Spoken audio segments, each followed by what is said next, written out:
Guys, ayan, magbabasa ako ng kapalaran natin ngayon sa 20. Ihiga ko na lang, guys. Ay, makikita yung Buddha dart ko. So, guys, ano natin, guys, no, yung ito, guys, ito yung baraha. Titingnan natin, no, kung anong kapalaran ninyo sa 2025. Pwede ito sa pag-ibig, kapalaran.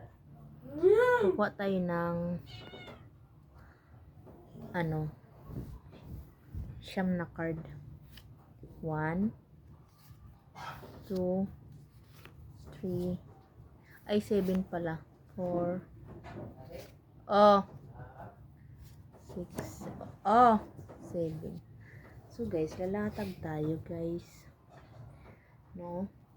Unang card ay Two of Swords. Oy, may pinag-iisipan kayo. Guys. So, Tuy, makagat ka ng pusa. Tuy, huwag mong ganyanin. Isa. So guys, may dalawang bagay kayong pinag-iisipan. Guys, may paparating sa inyo. Guys, na mensahe. Dalawa yung paparating sa inyo, guys.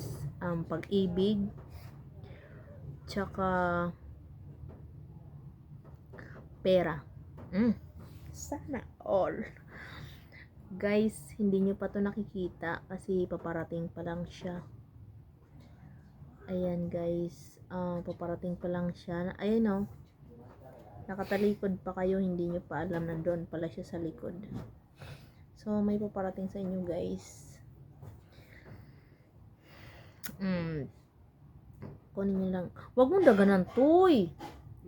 Guys, kunin nyo na lang yung yung mensahe na para sa inyo, kung mag-resonate sa inyo. May paparating sa inyo, pera, pag-ibig. Maaaring kahit natutulog kayo, guys, yung pera nyo nagtatrabaho. Ayan ka, guys, nakapikit, no.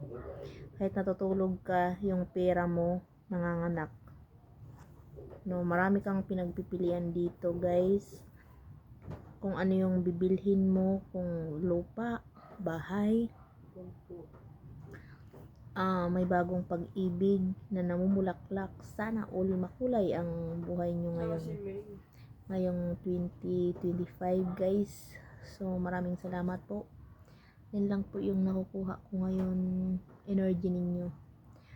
Ayan, basta ang sa akin lang, mayroon mang mawala sa inyo na mahalagang bagay, no.